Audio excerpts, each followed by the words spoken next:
Coming to you from the land of enchantment, Albuquerque, New Mexico, but heard in all four corners of the globe. This is another sports rant.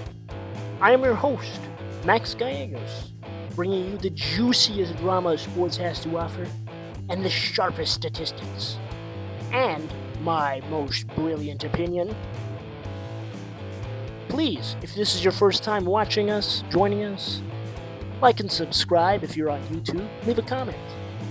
If you are listening to us on Spotify, Apple Podcasts, iHeartRadio, wherever you get your podcasts, please leave a rating and a review on that front.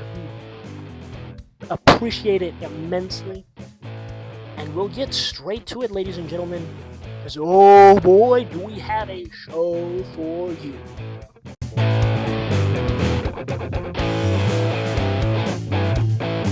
So the other day, we had the most breaking news.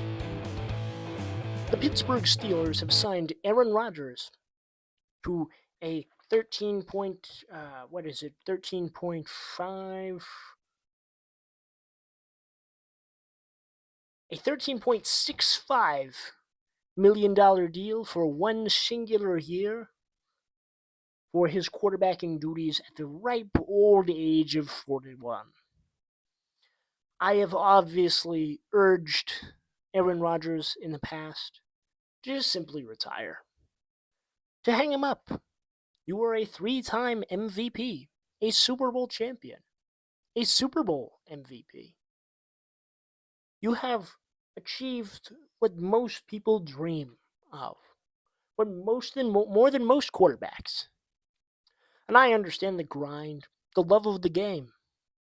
But for the Pittsburgh Steelers, who have the 20th ranked offensive line in the league last year, and you are already have a shaky Achilles with all the drama that involves having the highest paid defense across the line from you, and not really having much on that offense. No running back, only DK Metcalf is your real weapon. But this is what Aaron wanted. He signed the deal. It is on paper. It is official. I was shocked because a lot of Steeler fans are probably rejoicing right now because their quarterback was not at a Trump rally. But you know what? With the way the divorce has gone, we may or may not see Aaron at a Trump rally. That is to be seen.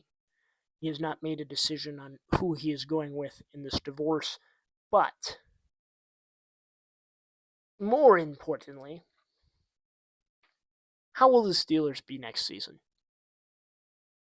And granted, I think this might be the end of Mike Tomlin's winning streak, to say the least, because he has proved us wrong a lot of times. They do still have one of the highest paid defenses in the league. They do have TJ Watt, who, in my opinion, is severely overrated, but anywho,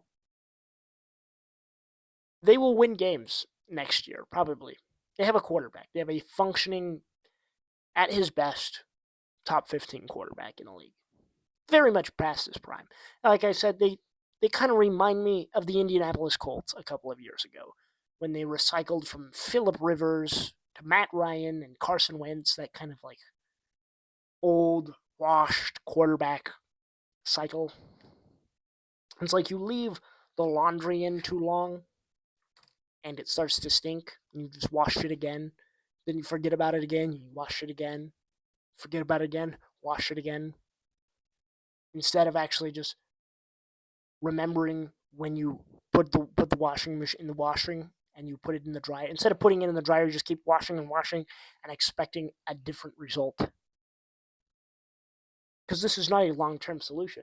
Like I said, he is a ripe old age of 41. So if I'm the Pittsburgh Steelers, I'm going to have to quarterback hunt again. And if we're good enough, where are we going to be picking next season? Around 19, 20, if we're like at our best. If this team is at its ceiling, that's like 19, 20. At our worst, maybe like 15, 16. Right? That's not any kind of. You're getting Mac Jones there. As a Patriots fan, I do remember that when we signed Cam Newton, we went 7-9. We had the 15th overall pick, and we took McCorkle Jones. And how did that turn out? Pretty garbage.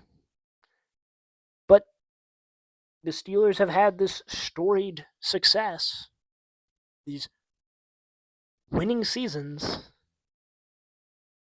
and this might be what ends it for Tomlin. It might be what ends it for Rodgers. I don't know. The Steelers are a mess, and they're a functional franchise. Like they're a dysfunctional franchise masquerading as a functional franchise.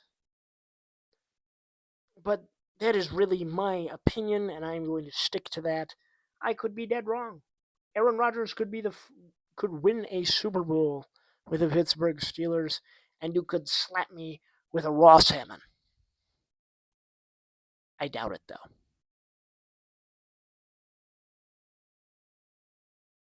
So, if you're listening to this first thing in the morning, like you always do, on your way to work, maybe, or maybe you are, it's Sunday, so you're probably not on your way to work. You're probably just waking up early in the morning, maybe cooking some breakfast. Threw it on the TV, maybe popped it on your phone real quick during midday, during your lunch, or something like that. If you have, you would know that the NBA Finals, Game 2, is happening at 8 p.m. Mountain Time for me, but 8 p.m. Eastern Standard. What am I smoking? And this will be a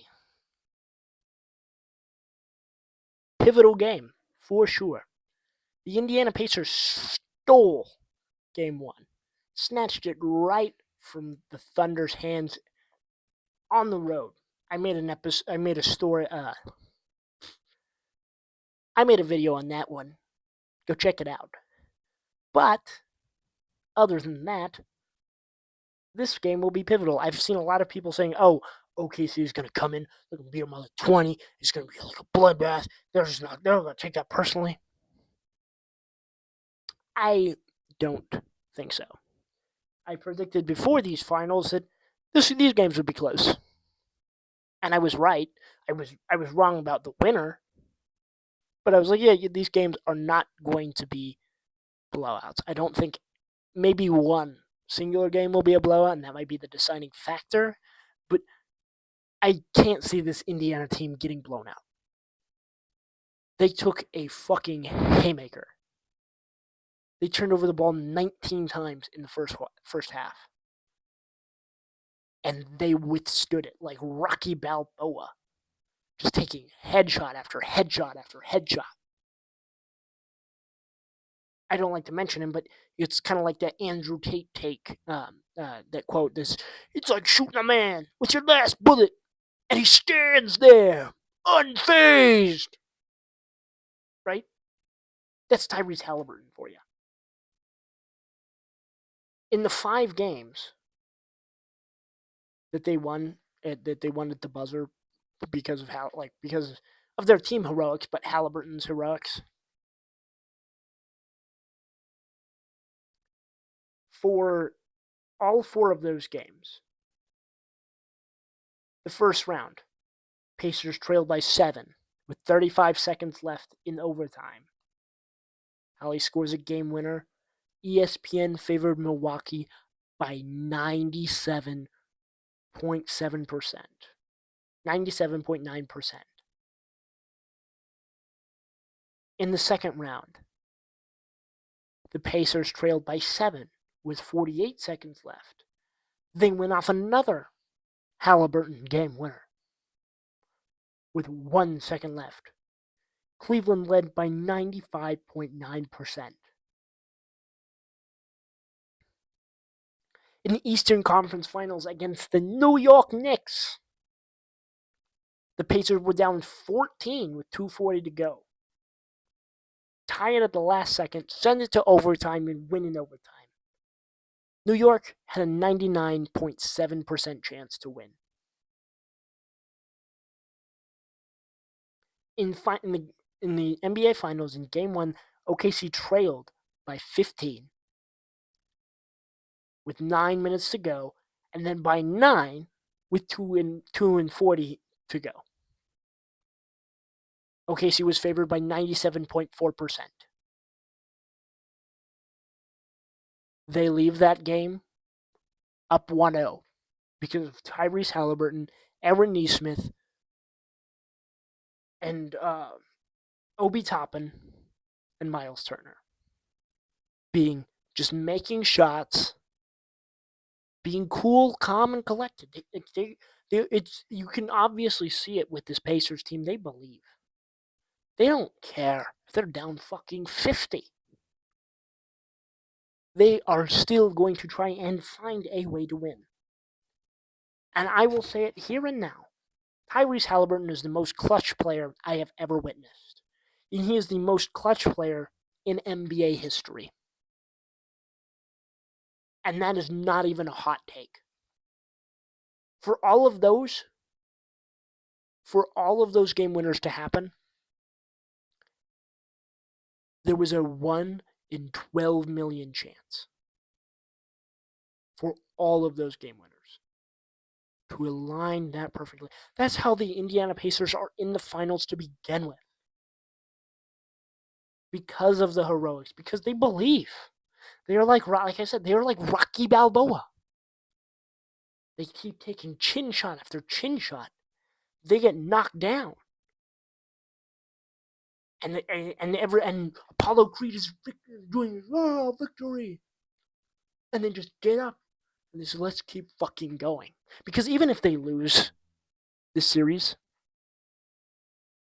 you will see an effort from tip to buzzer. I do not give a fuck. Right?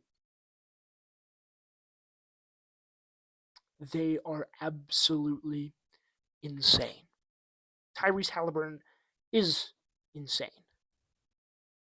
They are out of their mind. They shouldn't be here, right? But they are. Analytically speaking, they should never have been here. But instead, against all odds, they are here. That's why I love that Tyrese Halliburton wears number 0, because yes, 0 doesn't really exist in the real world. Statistically speaking, nothing, like a meteor could come and smack me right now. There's a possibility. It's slim, but it's not 0. I could suffer a heart attack right now, collapse on my desk, and it could happen, right? Never 0. Like Tyrese Halliburton, never 0. Against all odds. Let's fucking go!